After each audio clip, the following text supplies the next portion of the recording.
हमें रोज़मर्रा की बुनियाद पर बहुत सारे मसाइल का सामना करना पड़ता है। मैं बहुत सारे केसेस को सुनता हूँ, देखता हूँ, बात करता हूँ, तो उसमें हमें जज़्बाती तौर पर भी बहुत तकलीफ़ का सामना है। हमें बहुत सारे लोग जब राब्ता करते हैं मुझसे तो अजीब-अजीब इमोशनल ब्लैकमेलिंग सामने आती है। मसलन आप इस बात का अंदाज़ा कीजिए कि एक माँ ने अपने बेटे से कहा कि मैं गोलियाँ खा के मर जाऊँगी अगर तुमने उस जगह पर रिश्ता किया जहाँ पर तुम रिश्ता करना चाहते हो। तो आप अंदाज़ा कर लें कि उस शख्स पर क्या बीती होगी। वो लड़का शादी करना चाहता था, लड़के की बाकी फैमिली राज़ी थी, लड़की की बाकी फैमिली राज़ी थी, लेकिन लड़के की माँ राज़ी नहीं थी। तो इस बात से आप अंदाज़ा करें कि जब वालदा ने यह बात कही कि मैं गोलियां खा के मर जाऊंगी अगर तुमने वहाँ पर रिश्ता किया, बात सिर्फ़ और सिर्फ बाद में पता ये चली कि माँ के जहन में ये बात थी कि अगर औलाद मोहब्बत की शादी कर ले तो फिर बीवी आकर सिर्फ हुकूमत करती है, माँ की कोई नहीं सुनता, और इस वजह से उन्होंने वहाँ पर शादी नहीं करने दी। इसके बावजूद उन्होंने ये बात कही कि तुम कहीं और करना चाहो, मैं तुम्हें करने को शादी की इजाज़त भी देती हूँ, तैयार भी हूँ, लेकिन यहाँ पर नहीं करूँगी। अब इसके पीछे कोई और लॉजिक नहीं है, सिर्फ एक मेंटल ब्लॉक या एक एक गलत बात है जो उनके जहन में बिठा दी गई, और वो ये कि जब ये आएगी तो इसने आपके सर पर चढ़ जाना है, इसने पूरा इंतज़ाम अपने हाथ में ले लेना है, आपका बेटा फिर आपको पैसे नहीं देगा। अब इस सारे सिनेरियो में कुछ ना कुछ मामला तो ज़ाहिर है लड़के पर भी डिपेंड करता है, बाकी घर वालों पर भी डिपेंड करता है, लेकिन कुछ बातें पेरेंट्स को, खुसूसन माँ को ये बात समझनी चाहिए कि इस बात की क्या गारंटी है कि जब दूसरी औरत आएगी तो वो संभाल लेगी, वो उस अंदाज से आपके बेटे को ब्लैकमेल नहीं करेगी, उस अंदाज से आप पर हुकूमत नहीं करेगी, आपके बेटे पर हुकूमत नहीं करेगी। क्या फ़र्क पड़ता है इस बात से कि आपके बेटे की शादी अगर पसंद की शादी हो जाती है या आपकी मर्ज़ी से शादी हो जाती है, और वो लड़की अगर आपकी इज्जत नहीं करती दोनों सूरतों में, तो फिर क्या पसंद की शादी और फिर क्या पसंद की नहीं शादी हुई उसकी।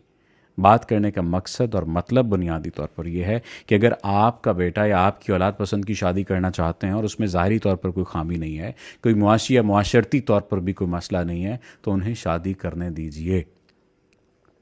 ये बात मुझे कैसे पता चली कि उनको ये लगता था कि दूसरी औरत आएगी तो वो मेरे सर पर चढ़ जाएगी। वजह ये थी कि मैंने उस लड़के से कहा कि आप कोशिश करके अपनी वालदा को एक दफ़ा मेरे पास यहाँ पर ऑफिस में ले आएँ, तो हम उनसे डिस्कशन करते हैं। मैं उन्हें बेटा बनकर ज़ाहिर है बात करूँगा, उन्हें ज़ाहिर है मैं तो उन्हें तो मेंटोर बनकर बात नहीं करूँगा, तो आप यही कहिएगा कि मेरे दोस्त हैं तो उनसे मैं आपको मिलवाना चाहता हूँ। वो मुझसे मिलवाया, मैंने लड़के से कहा कि आप बाहर जाएं। मैंने उनसे बड़े प्यार और एहतराम और मोहब्बत से पूछा, माँ जी की लगता है क्यों नहीं तुसी मान रहे हो? तो उन्होंने कहा कि मुझे मेरी बहन ने बताया था कि अगर तू यदि शादी करेंगी यदि मर्जी नाल तो फिर ये सारी ज़िंदगी तेन भुगतना पैना है, ये सारी ज़िंदगी तेरा पुत्र तेन कुछ भी नहीं देवेगा, ये मुहब्बत वाली शादी करेगा तो तेरे हथे कुछ भी नहीं आना। अब ये वो एक बात थी जो उन्हें कह दी गई, और इस बात के पीछे लगकर उन्होंने अपने घर में भी और अपने पूरे के पूरे ख़ानदान में अपने बेटे को भी जो है बुरा बनाया, उसके लिए भी मसला बनाया, और ख़ुद भी एक विलन की सूरत में सामने आया। ये वो खातून थी जिन्होंने अपनी औलाद के लिए बहुत कुर्बानियाँ दी, बहुत मेहनत की, सब कुछ किया, लेकिन बेटे के लिए ये एक विलन की सी सूरत में सामने आई। अल्लाह अल्लाह करके उन्हें मनाया, राज़ी किया, कुछ उनके बेटे को कुछ चीज़ें बताई, मामलात तय हो गई, शादी हो गई, लेकिन इनके नाम मानने की वजह से कमोबेश 1 साल 3 माह तक उनकी शादी नहीं हुई थी, और पूरा घर परेशानी में रहता था।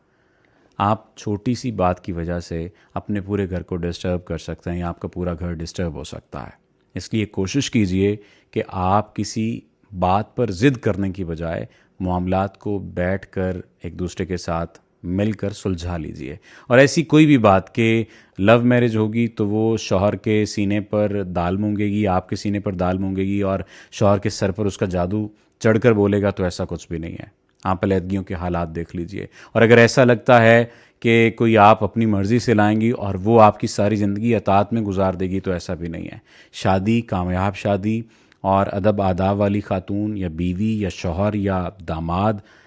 या कुछ भी ऐसा कोई भी रिश्ता, ये किस्मत के मामलात हैं, और ये हर एक का इंडिपेंडेंट फ़ैसला होता है कि उसने अदब और तमीज़ से चलना है या उसने बदतमीज़ी के साथ चलना है। मैंने ऐसी कई लड़कियों को देखा जिनके साथ बात ज़्यादती की जाती है, लेकिन फिर भी वो तमीज़ और तहज़ीब के दायरे से नहीं निकलती, वो फिर भी अपनी चीज़ों को लेकर चलती हैं तमीज़ और तहज़ीब के साथ, और आखिर में फिर घर वालों को भी, उनकी सास को भी मानना पड़ता है कि हाँ ये बच्ची हमारे साथ ठीक थी। तो हर एक का अपना फैसला है। और कुछ खातन आती हैं या कुछ बहुएं आती हैं, वो शुरू दिन से अपने आप को एक अलग मैदान में जाकर खड़ा कर देती हैं कि देखें मेरी ये बाउंड्रीज़ हैं, इन बाउंड्रीज़ को कोई क्रॉस नहीं करेगा, और अगर कोई क्रॉस करता है तो फिर घर में वावेला मचता है। तो इसलिए अपनी औलाद के साथ मुखलिस हो जाइए, कम अज़ कम आपकी औलाद आपको अच्छा समझे, आपके किसी फ़ैसले पर आपके मुखालिफ ना जाकर खड़ी हो जाए। और आपको अगर कोई डर है, कोई शक है, कोई शुबा है, कोई मसला है, कोई प्रॉब्लम है, तो आप उनके साथ शेयर करें, उनके साथ बात करें। उम्मीद है आप इस बात को समझेंगे। आपका बहुत शुक्रिया।